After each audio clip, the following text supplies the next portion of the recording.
ये तो हम सभी लोग आमतौर पर जानते हैं कि धूम्रपान करने से यानी सिगरेट स्मोकिंग ये सबसे आम कारण है लंग कैंसर होने का। अगर बात करें माने विश्व स्तर पे और कि कितने केसेस, तो ऑलमोस्ट 2.2 मिलियन केसेस हर साल लंग कैंसर के टाइम माने फेफड़े के कैंसर के डायग्नोस होते हैं और जिसमें से ऑलमोस्ट 1.7 मिलियन केसेस की डेथ हो जाती है। स्मोकिंग अगर करता है तो रिस्क सिर्फ स्मोकर को है, ये भी एक गलत धारणा है, क्योंकि पैसिव स्मोकिंग भी एक मुख्य कारण है लंग कैंसर होने का। आप देख रहे हैं हमारा खास शो आपका डॉक्टर, आपके साथ मैं रचना बंसल। कैंसर एक ऐसी बीमारी है जिसे सुनकर ही इंसान कांप जाता है, डर जाता है। मौजूदा वक्त में कैंसर बहुत तेजी से पनप भी रहा है। इसका शिकार बच्चे से लेकर बुजुर्ग तक सब हो रहे हैं। कैंसर कई तरीके का होता है, इन्हीं में से एक है लंग कैंसर, जिसका शिकार कई लोग हैं। आखिर ये कैसे फैलता है, आखिर ये क्यों होता है, इससे कैसे बचा जा सकता है, ये सभी सवाल आज हम डिस्कस करेंगे। इस बीमारी को लेकर हमारे साथ बात करने के लिए देश के जाने माने डॉक्टर्स का पैनल हमारे साथ मौजूद है। उन सभी का हम स्वागत करेंगे और बारीकियों से हर प्रश्न का उत्तर आप तक पहुंचाने की कोशिश करेंगे। हमारे साथ हैं डॉक्टर जतिन सरीन, निदेशक हैं medical oncology IVY hospital Mohali से। हमारे साथ हैं डॉक्टर नरेश यादव, वरिष्ठ सलाहकार हैं medical oncology Narayana super speciality अस्पताल गुवाहाटी से। हमारे साथ डॉक्टर अमोल डोंगरे हैं, वरिष्ठ सलाहकार हैं medical oncology Alexis multi speciality hospital Nagpur से। आप सभी का बहुत बहुत स्वागत और बहुत बहुत शुक्रिया भी कि आपने वक्त निकाला। सवालों की शुरुआत करेंगे, चूंकि कैंसर नाम सुनकर ही डर लगता है। डॉक्टर जतिन, पहला सवाल मेरा आपसे ही है। डॉक्टर जतिन, जैसा कि हम वर्तमान महीने में जागरूकता बढ़ा रहे हैं, जिसे कि वर्ल्ड कैंसर डे के रूप में मान्यता दी जा रही है, क्या लंग कैंसर पर अपने विचार आप दर्शकों के साथ साझा करेंगे? फेफड़ों के कैंसर के बारे में लोगों को जागरूक आप कैसे करेंगे? फेफड़ों का कैंसर एक सबसे कॉमन किस्म का कैंसर है जो पुरुषों में और स्त्रियों में ये लगभग दूसरे या तीसरे नंबर पे आता है। तो ये सबसे कॉमन किस्म का कैंसर है जो पूरी दुनिया में, ना सिर्फ भारत में, पूरी दुनिया में लोग इससे ग्रस्त होते हैं। ये जनरली जो अराइज होता है, जो हमारे विंड पाइप्स है, जिसे हम ब्रोंकाई भी कहते हैं, उसकी जो लाइनिंग होती है, वहां से ये फेफड़ों का कैंसर अराइज होता है। कैंसर, जैसे मैं आपको बता दूं, अगर जैसे हमारे शरीर में कोशिकाएं होती हैं, वो कोशिकाएं या सेल्स पहले नॉर्मली बनती हैं, उपजती हैं और उसके बाद वो अपने टाइम के बाद अपना फंक्शन करके वो मर जाती हैं। कैंसर सेल अपने टाइम पे मरता नहीं है और ये खराब किस्म की जो कोशिकाएं हैं, ये एक्यूमुलेट हो जाती हैं, नॉर्मल सेल्स को रिप्लेस कर देती हैं, नॉर्मल ऑर्गन फंक्शन हो नहीं पाता और धीरे धीरे ये हमारे शरीर को बीमार करता जाता है। तो फेफड़े का कैंसर इसको कहते हैं। डॉक्टर नरेश, चूंकि हम लंग कैंसर के बारे में बात कर रहे हैं, तो दर्शकों के लिए बताइए कि वो कौन कौन से कारक हैं जो इन सेल में बदलाव ला सकते हैं। जैसे आपने पूछा है कि किन किन कारणों की वजह से लंग कैंसर के मतलब लंग के सेल्स में ये कैंसरस डैमेज होता है, तो ये तो हम सभी लोग आमतौर पर जानते हैं कि धूम्रपान करने से यानी सिगरेट स्मोकिंग ये सबसे आम कारण है लंग कैंसर होने का।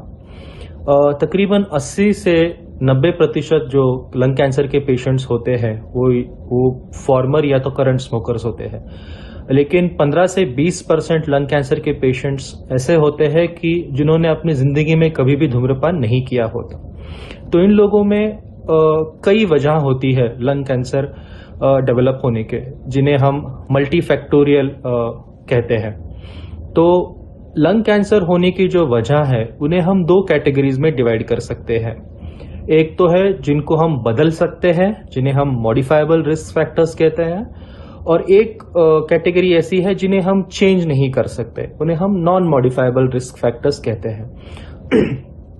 तो जो मॉडिफाइबल रिस्क फैक्टर्स होते हैं, उसमें सबसे अहम है, जैसे मैंने पहले बताया है, कि धूम्रपान ये सबसे आम कारण है लंग कैंसर डेवलप होने का।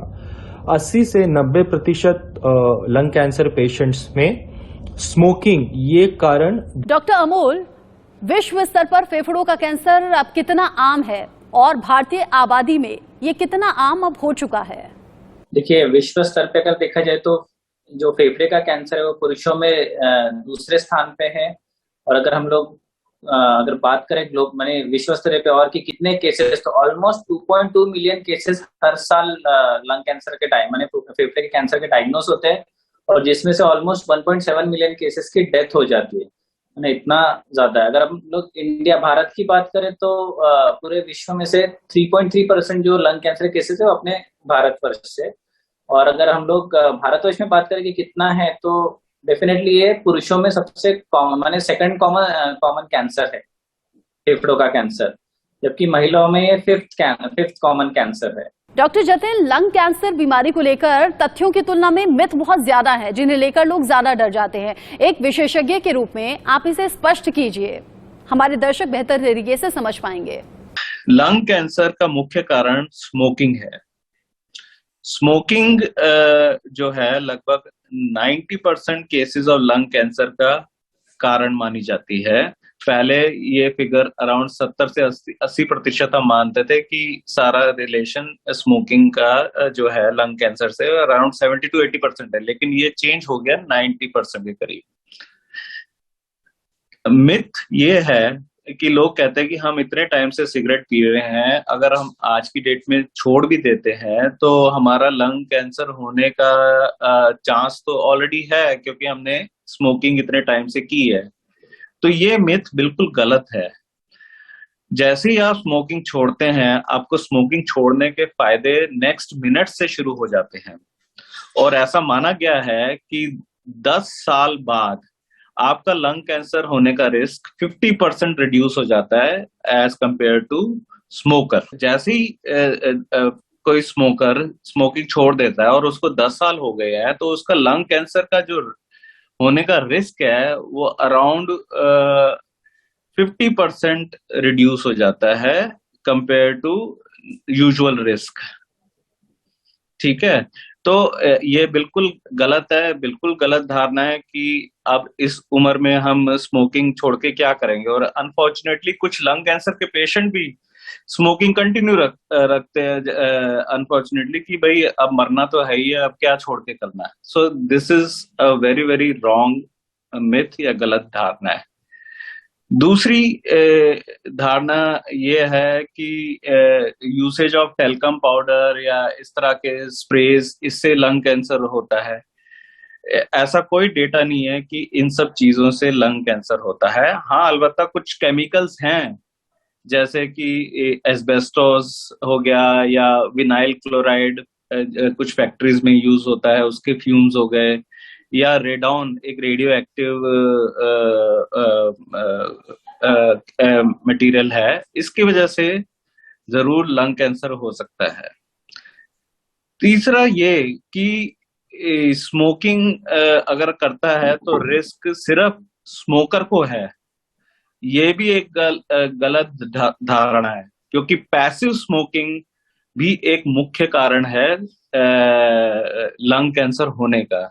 यानी कि लंग कैंसर जो स्मोकर हैं उनके परिवारजनों में, उनके क्लोज रिलेटिव्स में, जिस एनवायरनमेंट में वो रहता है, उनके कोलीग्स में भी उसका रिस्क बढ़ जाता है। आजकल ई सिगरेट्स चलती हैं, लोग सोचते हैं कि वो ई सिगरेट्स सेफ है, मतलब एरोसोल्स और वेपर जो वो यूज करते हैं वो लेंगे तो कैंसर का रिस्क इतना नहीं होगा। ये बिल्कुल गलत है। उन एरोसोल्स में भी कैंसर कॉजिंग एजेंट्स होते हैं या केमिकल्स होते हैं जो कि एकदम बिनाइन नहीं है, और यूजुअली ई सिगरेट्स के बाद लोग प्रॉपर स्मोकिंग पे ही उतर आते हैं। कुछ लोगों का मानना है कि मैरिजुआना स्मोक करने से वो क्या कहते हैं कुछ नहीं होता। हाँ, टोबैको स्मोक करने से जरूर होता है। जो मैरिजुआना स्मोकर हैं वो टोबैको स्मोक या दूसरी किस्म की स्मोकिंग भी उतनी ही करते हैं। ऐसा नहीं है कभी उसे मैरिजुआना नहीं मिला तो they will smoke cigarette because it is equally addictive. Some people say कि जो कम लाइट सिगरेट्स है या मेंथोल वाली सिगरेट है वो ले लेते हैं, तो वो इक्वली डेंजरस है। ये सब चीजें इक्वली डेंजरस है। सो मेरी यही लोगों से एक रिक्वेस्ट कह लीजिए कि अगर आपने अपना जीवन बचाना है और लंग कैंसर से दूर रहना है तो डे 1 पे अभी के अभी स्मोकिंग छोड़ दीजिए, आपको डेफिनेटली फायदा मिलेगा। डॉक्टर नरेश, लंग कैंसर के जो कारण आपने बताए हैं, ये लक्षण उभरने से पहले ही क्या शुरुआती स्टेज में भी कैंसर का पता लगाने की कोई संभावना है? क्योंकि शुरुआत में अगर मालूम होगा तो कंट्रोल करना आसान रहेगा। जी हाँ, आज के ज़माने में ये बिल्कुल संभव है कि पेशेंट को लंग कैंसर के सिम्टम आने से पहले ही हम उस बीमारी का पता लगा सकते हैं। और लंग कैंसर जैसी बीमारी में ये बहुत ज़रूरी भी हो जाता है, बिकॉज ज़्यादा से ज़्यादा लंग कैंसर पेशेंट्स जिनमें जब तक सिम्टम आते हैं तब तक ये बीमारी या तो बहुत ज़्यादा एडवांस्ड हो चुकी होती है या तो फिर शरीर के दूसरे अंग में फैल चुकी होती है। सो इस बीमारी का जल्दी पता लगाने के लिए हम स्क्रीनिंग एडवाइस करते हैं। अब स्क्रीनिंग का नाम आपने बाकी कैंसर्स के संदर्भ में भी सुना होगा, जैसे कि ब्रेस्ट कैंसर के लिए हम मैमोग्राफी स्क्रीनिंग की सलाह देते हैं, या फिर सर्वाइकल कैंसर के लिए हम HPV testing with pap smear, इसकी स्क्रीनिंग की हम सलाह देते हैं। तो उसी तरह लंग कैंसर में हम स्क्रीनिंग करते हैं लो डोज हेलिकल CT के द्वारा। सो ये जो स्क्रीनिंग होती है हम एडवाइस करते हैं हाई रिस्क इंडिविजुअल्स को। हाई रिस्क इंडिविजुअल्स वो लोग होते हैं जिनकी उम्र 50 से ज्यादा होती है और जिन्होंने अपनी जिंदगी में 30 पैक ईयर से ज्यादा धूम्रपान किया हुआ होता है। तो स्टडीज में यह साबित हुआ है कि अगर इन हाई रिस्क इंडिविजुअल्स को या फिर ये हाई रिस्क इंडिविजुअल्स अगर साल में एक बार लो डोज हेलिकल CT करते हैं। डॉक्टर अमोल, डेटा और शोध में ये बात सामने आई है कि लोगों में इस बीमारी का इलाज बाद की स्टेज में किया जा रहा है। क्या आप इस पर अपने कुछ विचार दर्शकों के साथ रखेंगे? क्या वाकई ये ठीक प्रक्रिया है? देखिए, डेफिनेटली, क्योंकि जब हम लोग देखते हैं कि जितने भी हमारे पास में फेफड़े के कैंसर के पेशेंट आते हैं वो काफी एडवांस स्टेज में आते हैं। अगर मैं अपने प्रैक्टिस की बात करूं तो आज तक के मैंने हार्डली 10% पेशेंट ही देखा है फेफड़े के कैंसर के जो अर्ली स्टेज में आते हैं। अर्ली स्टेज का मतलब है जिन्हें हम पूरी तरह से क्योर कर सकते हैं, जिनकी बीमारी हम लोग जड़ से निकाल सकते हैं। नहीं तो अधिकतर जो पेशेंट्स आते हैं वो इतने एडवांस स्टेज पे आते हैं कि हमें उन पेशेंट्स को हमें सिवाय कीमोथेरेपी के या टारगेट थेरेपी के और कुछ ज्यादा कर नहीं सकते। और हमारा जो मेन उद्देश्य रहता है ऐसे पेशेंट को ट्रीट करना वो है कि इनका लाइफ हम लोग कैसे प्रोलॉन्ग कर और एक अच्छी क्वालिटी ऑफ लाइफ कैसे दे, क्योंकि इसे हम लोग पैलिएटिव थेरेपी बोलते हैं, पैलिएटिव कीमोथेरेपी बोलते हैं। तो ये जो रीजन है कि क्यों इतने एडवांस स्टेज पे आते हैं, इसका मुख्य कारण कि अपने भारतवर्ष में टीबी एक काफी कॉमन बीमारी है। और अगर हम लोग फेफड़ों के कैंसर की अगर बात करें तो इसके जो सिम्टम्स है, जो इसके जो है ना, जो साइन एंड सिम्टम्स है मोरलेस टीबी के जैसे होते हैं। तो कई बार जैसे गांव में अगर पेशेंट्स हैं तो वो लोग पहले ये सोचते कह रहे खांसी आ रही है काफी दिन से, बलगम में खून आ रहा है, तो उन्हें ऐसा लगता है कि नहीं ये टीबी ज्यादा हुआ, क्योंकि जो ज्यादा कॉमन है वही सोचते हैं, ऐसा कोई भी कैंसर नहीं सोचता है। और इसलिए हमारे पास जो पेशेंट आते हैं वो काफी एडवांस स्टेज में आते हैं। तो मुख्य कारण ये है कि लोगों में जागरूकता नहीं है कि कैंसर भी हो सकता है, और खासकर वो लोग जो ज्यादा सिगरेट, बीड़ी, तंबाकू का सेवन करते हैं, क्योंकि ऐसे लोगों में फेफड़े का कैंसर या मुंह का कैंसर होने का चांसेस ज्यादा होता है। तो अगर ऐसे कुछ लोग हैं जिनको सही में पता है कि नहीं हमें ये तकलीफ हो रही है या खांसी, बलगम आ रहा है, बलगम में खून आ रहा है, खांसी आ रही है, सांस फूल रही है, तो ऐसे लोगों ने डेफिनेटली जल्दी से जल्दी डॉक्टर का परामर्श करना चाहिए। अन्यथा लेट हो जाने पे फिर हम लोग वही फिर से आ जाते हैं कि नहीं ये तो एडवांस स्टेज पे पहुंच गया है कैंसर। डॉक्टर जतिन, जैसा कि आपने हाई रिस्क वाले मरीजों का जिक्र किया, कोई कैसे समझे कि वो हाई रिस्क कैटेगरी में आ गया है? क्या इससे उसे जांच कराने का मौका मिल पाएगा? हाई रिस्क कैटेगरी जैसे मैंने बताया कि जो लोग करीब 20 साल से स्मोकर हैं या चेन स्मोकर हैं, या जिनको COPD, chronic obstructive pulmonary disease है, जैसे कि ब्रोंकाइटिस, ब्रोंकियल अस्थमा, और जिनको ट्यूबरक्लोसिस जैसी बीमारियां, बहुत सीवियर ट्यूबरक्लोसिस जैसी बीमारियां पहले हुई हैं जिंदगी में, या फिर जो स्मोकर थे और उन्होंने स्मोकिंग छोड़ दी है, ऐसे लोग ही हाई रिस्क में आते हैं। और उन हाई रिस्क लोगों में जनरली वेस्टर्न कंट्रीज में तो yearly low dose CT scan किया जाता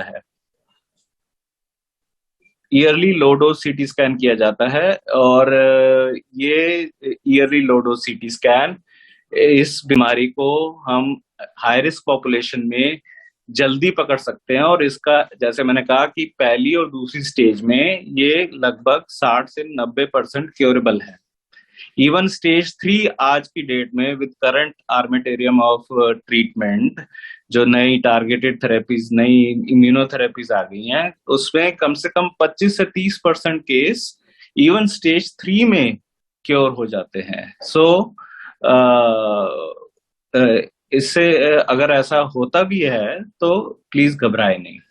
डॉक्टर नरेश, आखिर में हम सब इस बात से सहमत हैं कि इलाज करवाने से बेहतर है कि हम एहतियात बरतें। क्या आप फेफड़ों के कैंसर को फैलने से रोकने के लिए कोई सुझाव हमारे दर्शकों के साथ साझा करेंगे? जी हाँ, आपने सही कहा कि prevention is better than cure, और ये चीज तो हम बचपन से सुनते आ रहे हैं। बहुत लोग सोचते हैं कि कैंसर या फिर लंग कैंसर ऐसा चीज है जिसे हम प्रिवेंट नहीं कर सकते, लेकिन ये सरासर गलत है। ऐसे बहुत से तरीके हैं जिसकी वजह से आप अपने आप को लंग कैंसर होने से बचा सकते हैं। सबसे एक और सबसे आसान कि धूम्रपान को ना करें, या फिर अगर आप वो कर रहे हैं तो उसे जल्द से जल्द छोड़ दें। जितनी ज्यादा देर आप धूम्रपान छोड़ेंगे या डिसकंटिन्यू करेंगे, धीरे धीरे आपके लंग कैंसर होने की संभावना कम हो जाती है। स्टडीज में ऐसा पाया गया है कि अगर कोई व्यक्ति 10 साल से ज्यादा धूम्रपान छोड़ देता है तो उसके लंग कैंसर होने की संभावना 50% तक कम हो जाती है, कंपेयर टू ऐसा व्यक्ति जो अभी भी धूम्रपान कर रहा है। नंबर 2, सेकेंड हैंड स्मोकिंग या पैसिव स्मोकिंग को अवॉइड करें। अगर आपके घर में कोई ऐसा व्यक्ति है जो स्मोक कर रहा है तो सबसे पहले उसे सलाह दे या उसे कन्विंस करे कि वो पूरी तरह से धूम्रपान बंद कर दे। और अगर किसी वजह से वो व्यक्ति धूम्रपान बंद नहीं करता है तो उसे कहे कि घर में धूम्रपान ना करे। उसी तरह से जो हमारे कामकाज की जगह होती है, वर्क प्लेस जो होता है, वहां पर भी अपने सहकर्मचारियों से रिक्वेस्ट करें। डॉक्टर अमोल, बड़े परिदृश्य में देखें तो फेफड़ों के कैंसर के इलाज में पिछले कुछ सालों में कैसे बदलाव आए हैं, और क्या पर्सनलाइज्ड थेरेपी को अधिक मान्यता मिल रही है? आपको ऐसा लगता है? हाँ जी, डेफिनेटली। अगर हम लोग देखें पिछले 2 दशकों में फेफड़े के कैंसर में काफी सारे एडवांसेस आए हैं। जैसे कि हम लोग बोलते हैं कि जो फेफड़े का कैंसर है, लंग कैंसर है, ये बहुत ही ऑन्कोजेनिकली एडिक्टेड ट्यूमर है। इसका मतलब है कि इसमें कई सारे ऐसे जो कैंसर के जो हमारे पाथवे होते हैं जिससे कैंसर होता है वो काम करते हैं, और हम लोग ऐसे जो भी कैंसर होने के कारण लिए जो उनके जो पाथवे उनको हम लोग टारगेट कर सकते हैं, और इसी को हम लोग टारगेटेड थेरेपी बोलते हैं। इसके अलावा भी थेरेपीज आया है, जैसे कि इम्यूनोथेरेपी, जहाँ एक खुद की जो प्रतिकार शक्ति है उसको बढ़ावा देते हैं। कुछ इंजेक्शन देने से जो आदमी की जो खुद की प्रतिकार शक्ति है वो कैंसर से लड़ने के लिए तत्पर हो जाती है, तो ये इम्यूनोथेरेपी है। इसके अलावा जो सालों से चली आ रही कीमोथेरेपी है। तो जैसे कि हम पहले बोलते थे कि कोई स्टेज 4 का पेशेंट अगर हमारे पास आता है और अगर उनको कैंसर, हम बोले कि नहीं ये फेफड़े का कैंसर है, स्टेज 4 है, तो जैसे हम लोग पहले बोलते थे कि नहीं ये 15 से 18 महीने तक के जी पाएंगे, जो एवरेज सर्वाइवल हम लोग पेशेंट्स को देते थे।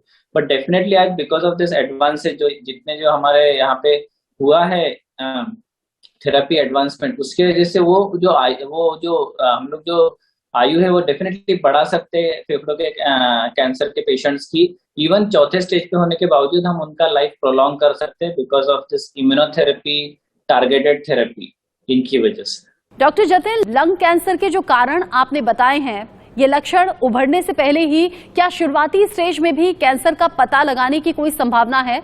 क्योंकि शुरुआत में अगर मालूम होगा तो कंट्रोल करना आसान रहेगा।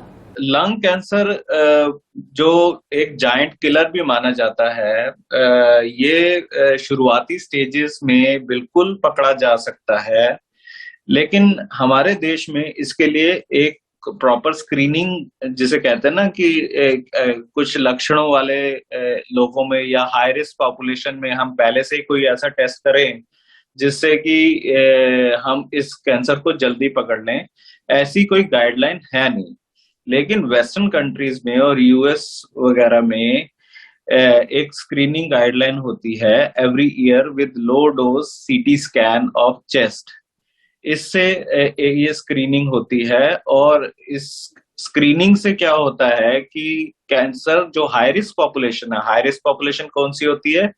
क्रॉनिक स्मोकर जो कम से कम 20 पैक्स ईयर ये स्मोकिंग कर रहे हैं, या फिर जो स्मोकर जिन्होंने ये स्मोकिंग छोड़ दी है और अभी उसको 10 या 15 साल ही हुए हैं, तो ऐसे लोगों में पहले से ही स्क्रीनिंग करके हर साल सीटी स्कैन करके हम इसको शुरुआती स्टेजेस में यानी स्टेज 1 या 2 में पकड़ सकते हैं, जिसमें इसके क्योर रेट्स अराउंड 60 to 90% है। आप सभी डॉक्टर का बहुत बहुत शुक्रिया। लंग कैंसर को लेकर बड़ी अच्छी जानकारी आपने हमारे दर्शकों के साथ साझा की है। इलाज तो जरूरी है ही, लेकिन एहतियात उससे भी ज्यादा जरूरी है। बहुत बहुत शुक्रिया आप सभी का हमारे साथ जुड़ने के लिए।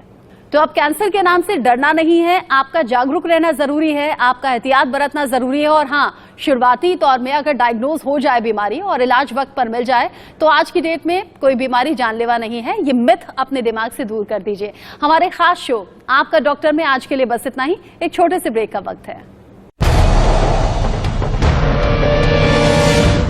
ये तो हम सभी लोग आमतौर पर जानते हैं कि धूम्रपान करने से यानी सिगरेट स्मोकिंग ये सबसे आम कारण है लंग कैंसर होने का। अगर बात करें माने विश्व स्तर पे और कि कितने केसेस, तो ऑलमोस्ट 2.2 मिलियन केसेस हर साल लंग कैंसर के टाइम माने फेफड़े के कैंसर के डायग्नोस होते हैं।